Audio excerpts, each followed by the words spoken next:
said about not having a seat. Well, they've had a seat for 3 years and a long time before that. This could have been settled very easily. Appreciate it very much. You've done a fantastic job. Good afternoon, y'all. A short while ago, President Trump signed three items. The first is an executive order relating to the affordability and availability of in vitro fertilization and other fertility treatments. These are treatments that have become unaffordable for many Americans, or have been unaffordable for many Americans. And the executive order is a directive to the Domestic Policy Council to examine ways to make IVF and other fertility treatments more affordable for more Americans. The second item that we signed was a presidential memorandum imposing radical transparency requirements on government departments and agencies, in keeping with President Trump and the administration's broader commitment to governmental transparency.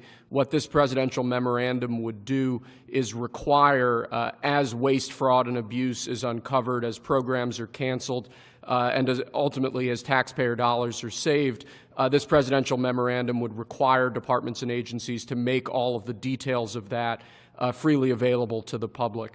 Lastly, we have another executive order that President Trump signed relating to independent agencies.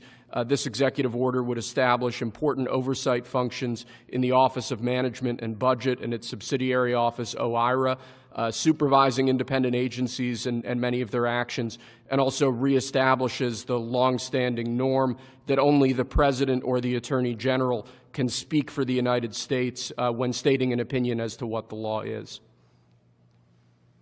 Thank you very much, Will. That was the primary purpose of this conference, to explain that they're all very important in their own way. Fertilization, I've been saying that we're going to do what we have to do, and I think the women and families, husbands, are very appreciative of it. But that was it. I do want to say while I'm up here, I've been contacted by some of the biggest companies in the world, and because of what we're doing economically and through tariffs and taxes and incentives, they want to come back into the United States.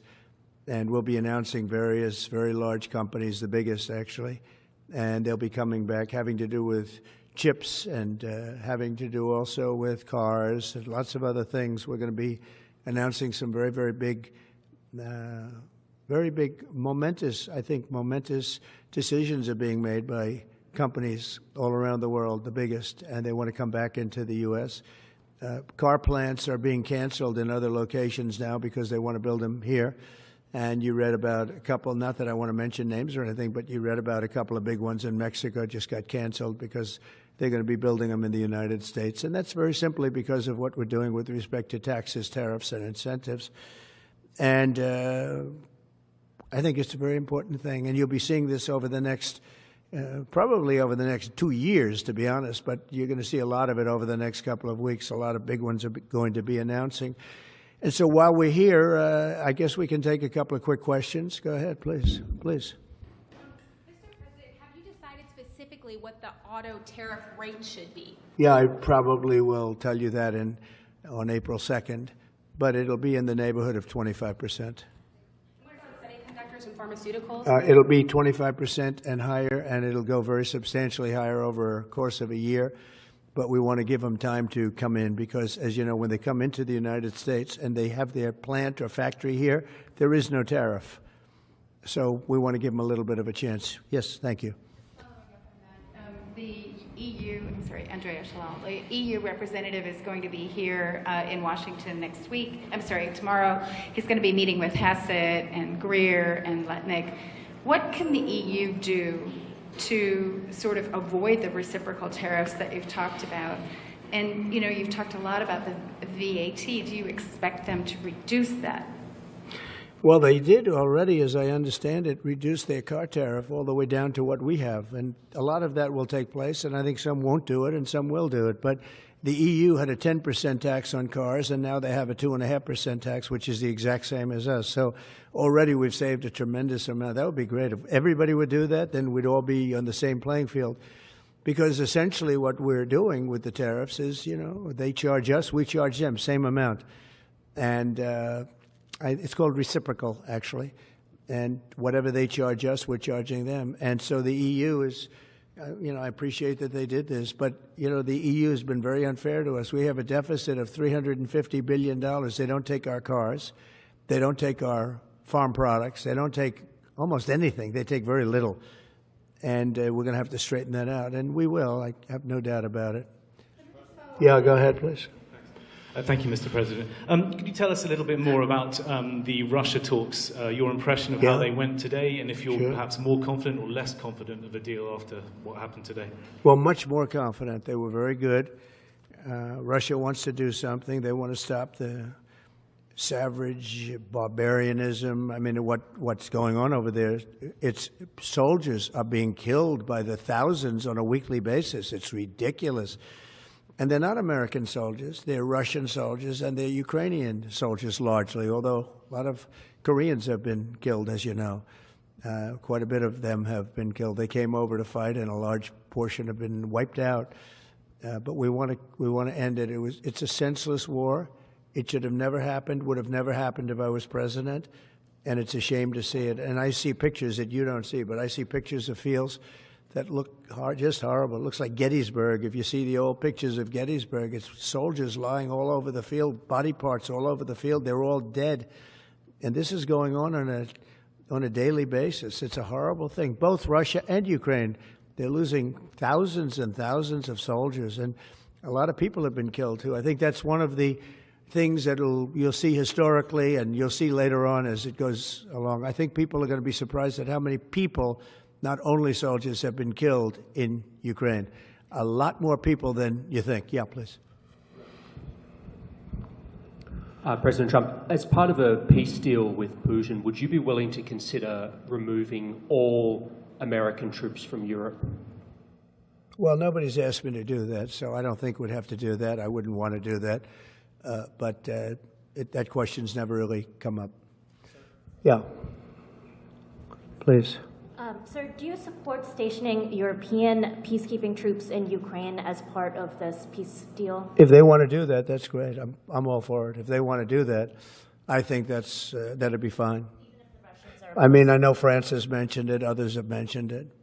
UK has mentioned it. But, if we have a peace deal, I think having troops over there from the standpoint of Europe, we won't have to put any over there because, we're very far away. But having troops over there would be fine. I would not object to it at all. We're talking about this now, peace. We have either a ceasefire or a peace itself, and we're looking to do both. We'd start off with the ceasefire, and if they want to do that. I know France was willing to do that, and I thought that was a beautiful gesture. Yeah, please. Do you have any message for Ukrainians who, after 3 years of fighting, might feel betrayed or disappointed at not having a seat at these initial talks in Saudi Arabia? Well, I think I'm really disappointed in what's happened. I've been watching this for 3 years. It's a war that would have never happened if I was president, and I've been watching these people being killed at levels that you've rarely seen, not even close, since the Second World War. And I'm very disappointed. I hear that, they're upset about not having a seat. Well, they've had a seat for 3 years and a long time before that. This could have been settled very easily. Just a half-baked negotiator could have settled this years ago without the loss of much land, very little land, without the loss of any lives, and without the loss of cities that are just laying on their sides. You have those magnificent golden domes that are shattered, will never be replaced. You can't replace them. 1,000-year-old domes that are so beautiful. You can't replace that. A whole civilization has changed because of what. So when they're worried about not being seated, you mean somebody that should have gone in and made a deal a long time ago. You could have made a deal. This is one that could have made a deal. There was no talk of this during the Trump administration. Putin would have never, ever done it. And by the way, we wouldn't have had October 7th. You know that. We wouldn't have had October 7th either in Israel. And we wouldn't have had that mess that's going on over there. It's like we have great fire people here. We're putting out fires. All over the world we're putting out fires. So that wouldn't have happened. And you know what else wouldn't have happened? Inflation. Because it was caused really by the cost of energy going through the roof because of their bad energy policies and also their spending, their terrible spending, wasteful spending on the Green New Scam. It's a scam. It's a whole big scam. Yeah, please. Yes, sir. I want to ask you a little closer to home. What would it take for you to reconsider the restrictions on the Associated Press?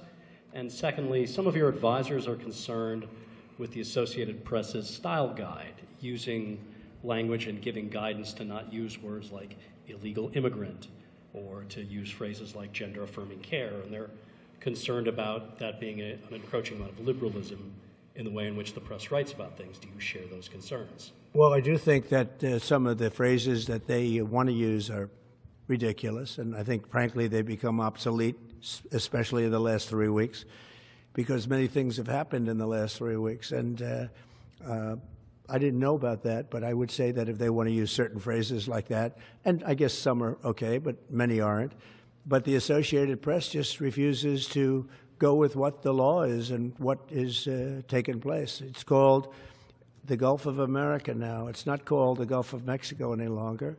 I have the right to do it, just like we have the right to do Mount McKinley, and nobody's even challenging that.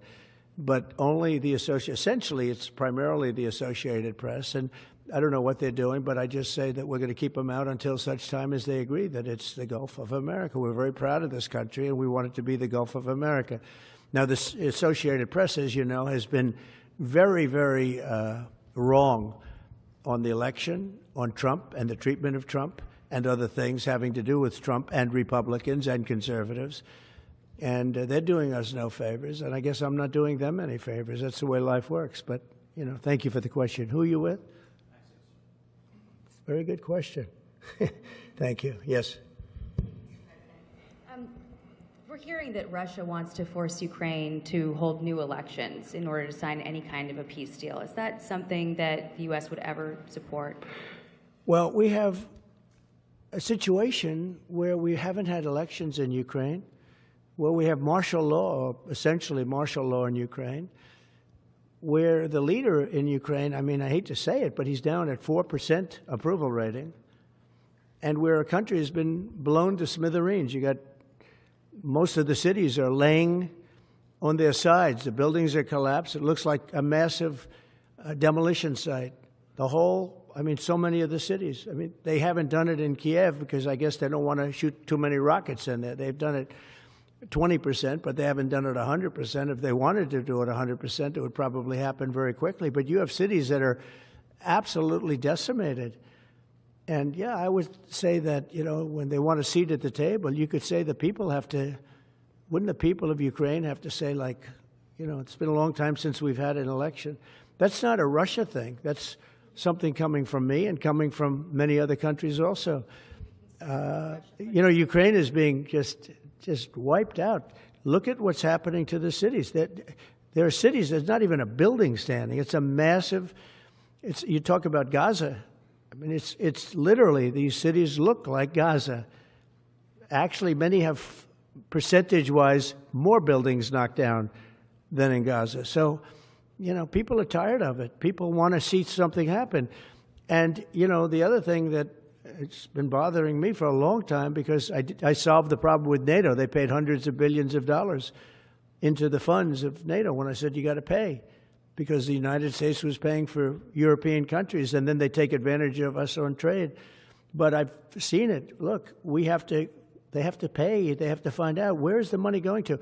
We have, I believe President Zelensky said last week that he doesn't know where half of the money is that we gave him. Well, we gave them, I believe, $350 billion, but let's say it's something less than that, but it's a lot. And we have to equalize with Europe, because Europe has given a very much smaller percentage than that. I think Europe has given $100 billion, and we've given, let's say, 300 plus, and it's more important for them than it is for us. We have an ocean in between, and they don't.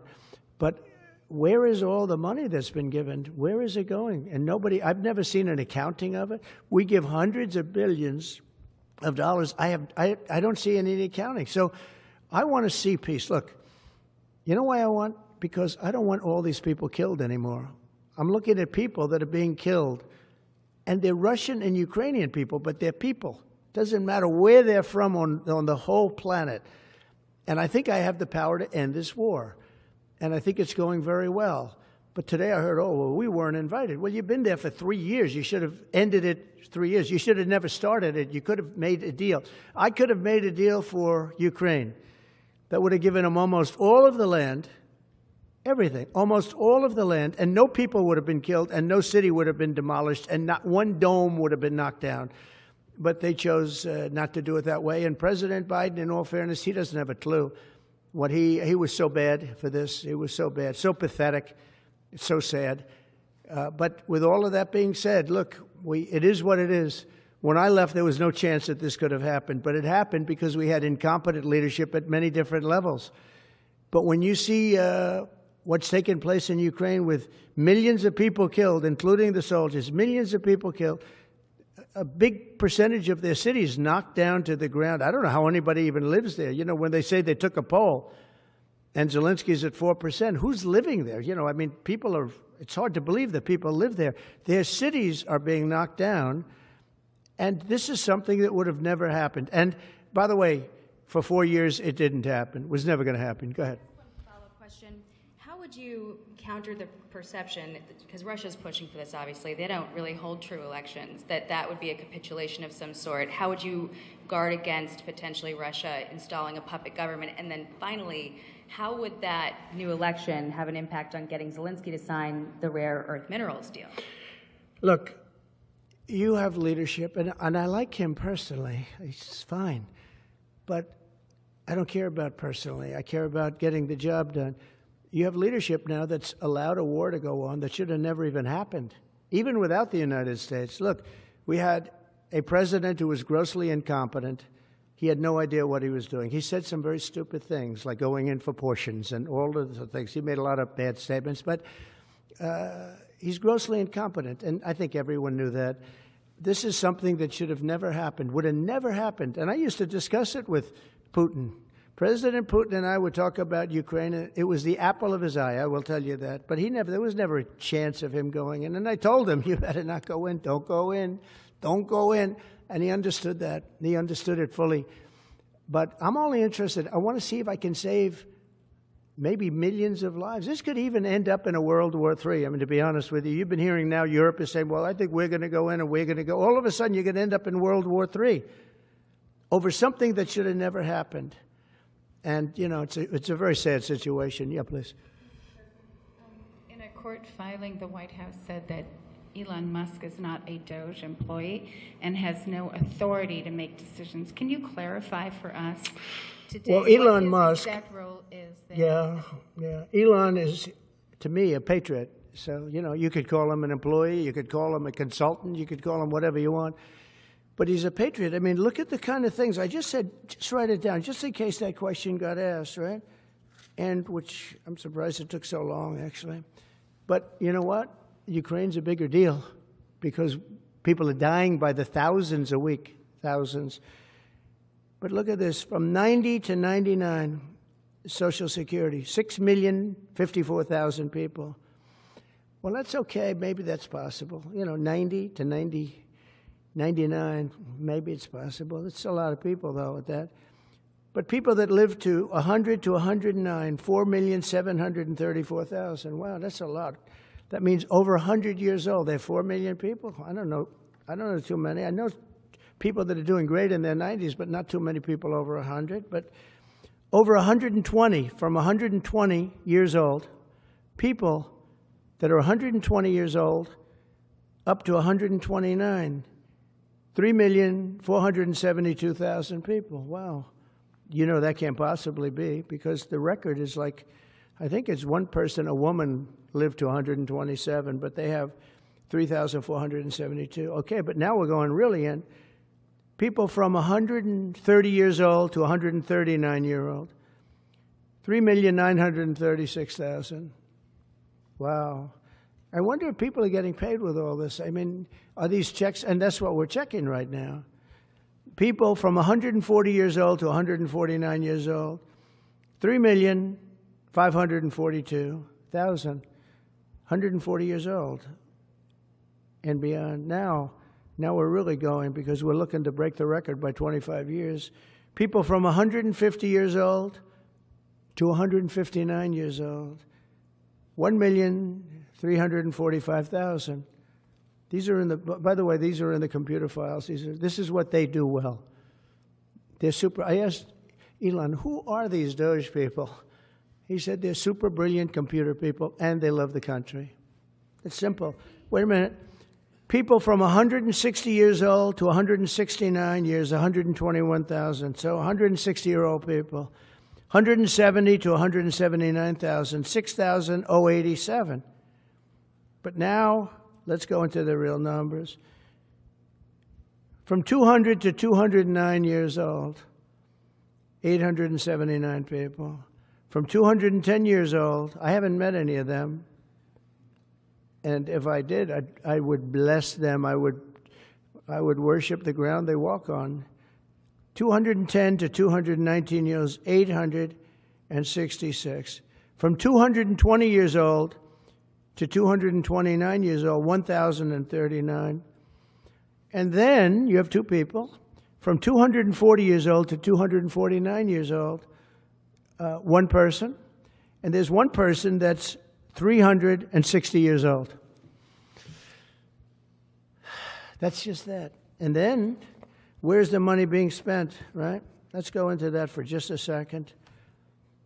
$520 million for a consultant on the environment. It's called Environmental, Social, and Governance. Investments in Africa and mobilize private sector resources. $520 million. Somebody got $520 million for an environmental, sounds like an environmental study. I've always been one that paid a lot of money for my environmental studies, but I paid like $50,000, not $520 million. $520 million for ESG. $25 million to promote biodiversity, conservation, and promote licit livelihoods by developing socially responsible behavior in the country of Colombia. Well, it's nice, $25 million to go into Colombia for something that nobody ever heard of. $40 million to improve the social and economic inclusion of sedentary migrants. $40 million. $42 million for Johns Hopkins, great place, to research and drive social and behavior change in Uganda.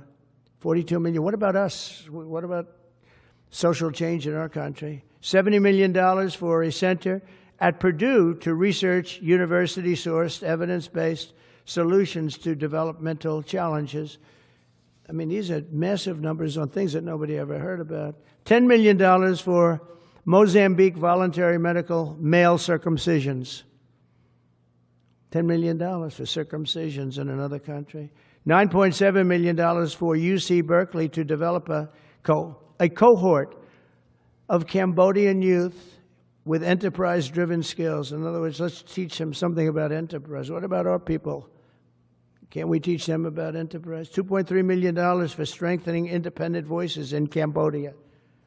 $32 million to the Prague Civil Society Center, which is a very liberal group of people.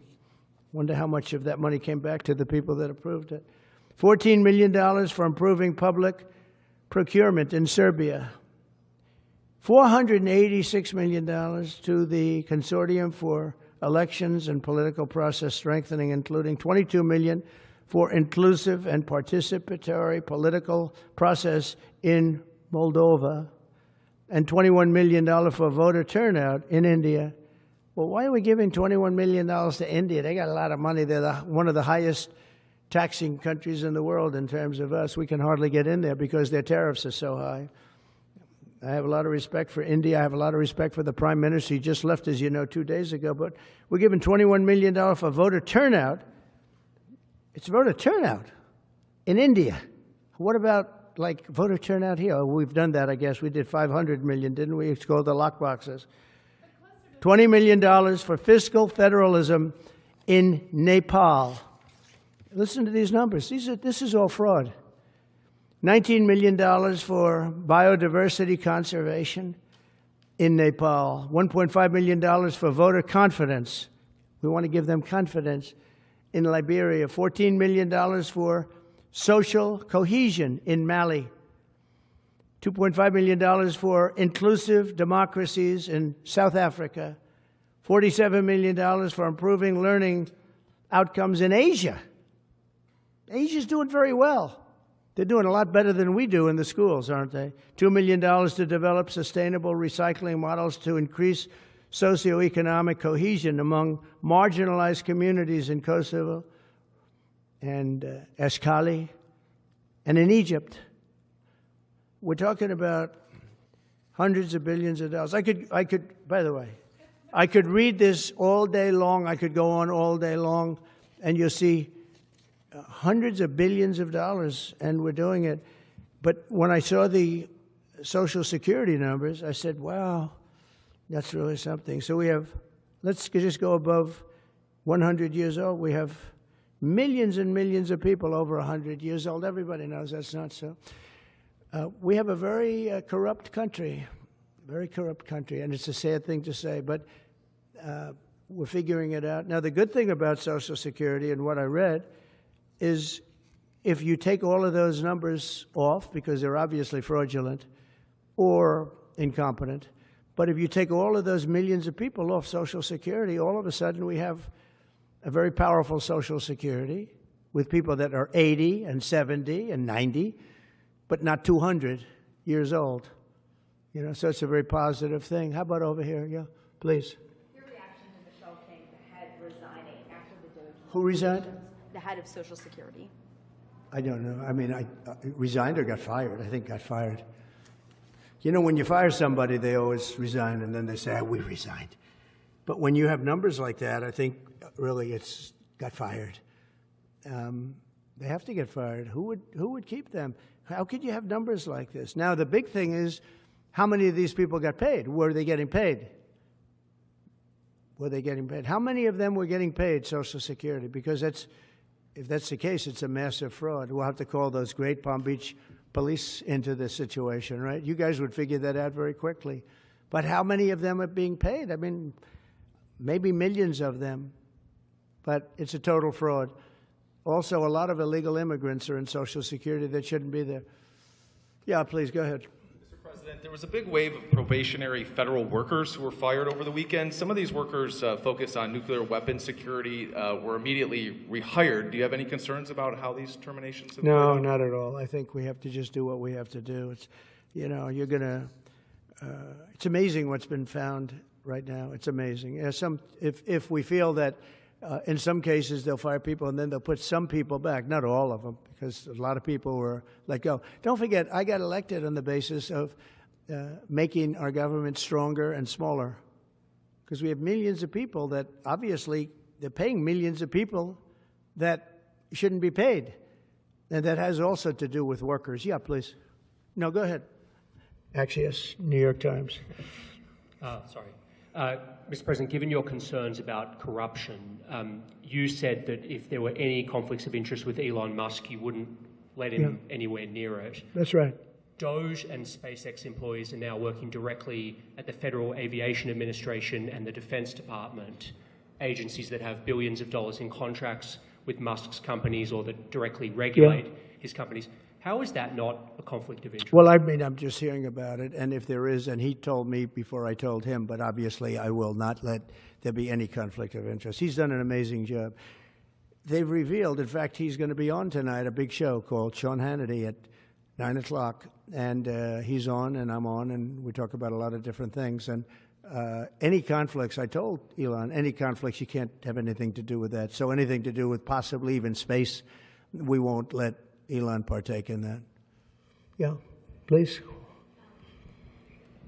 On immigration, sir, you said you would be sending the worst of the worst to Guantanamo Bay. What we're finding out is that there are a lot of low-risk migrants who don't have a criminal background who are also being sent. Are you thinking about this differently now? No, they're going to be brought back to their countries.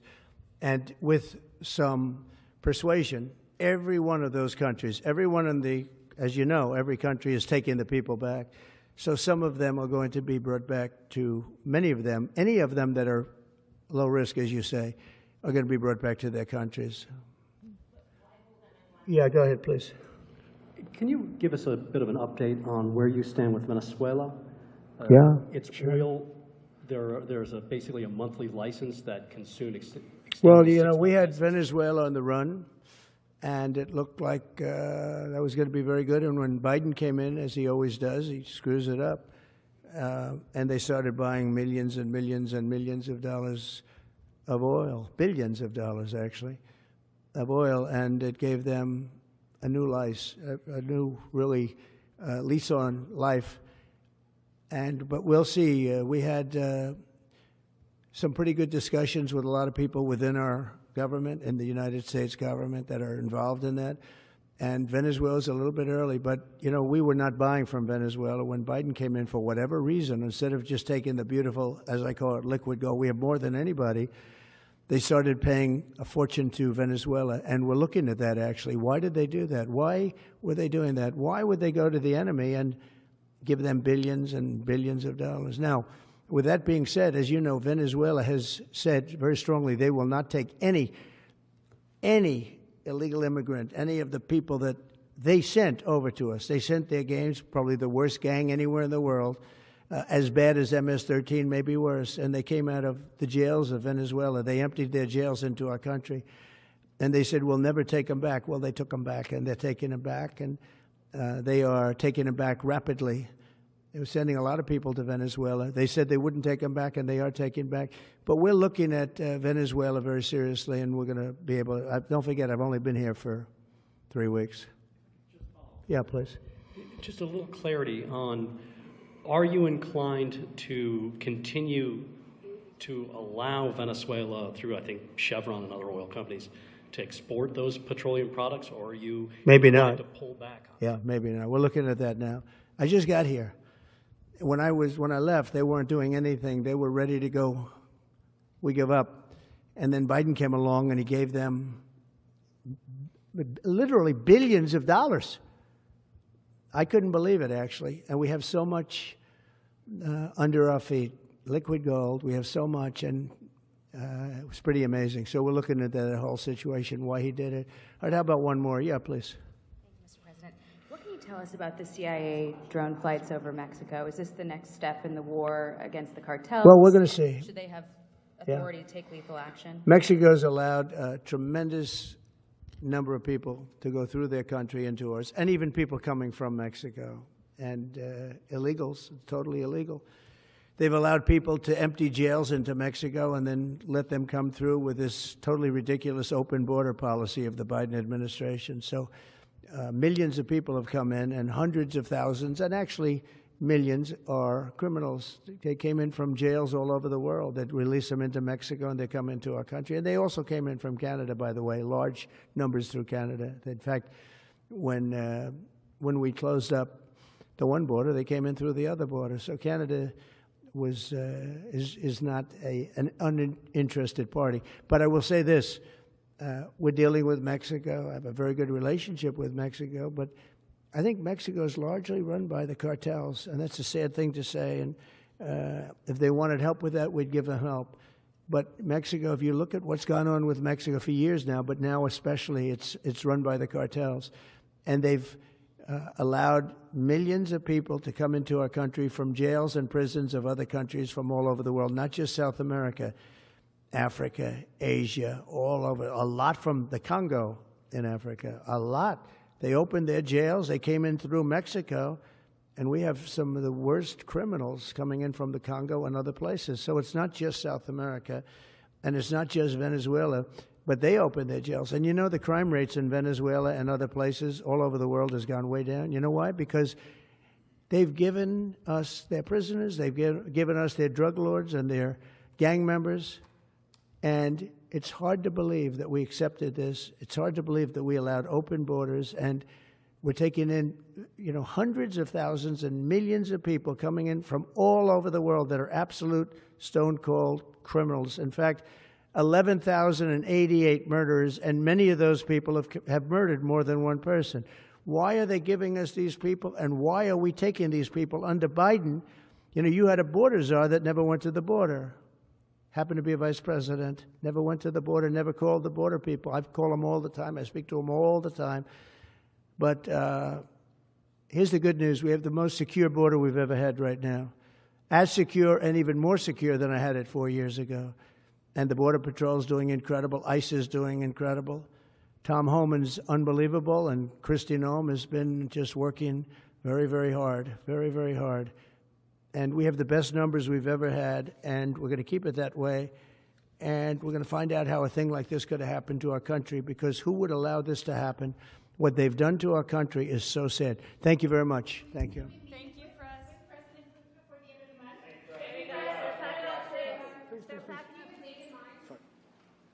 you, Press. Straight out. Thank you.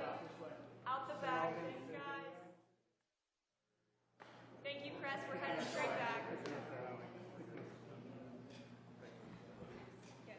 That was my question. So good. Thank you, Press. Straight back. We do a live.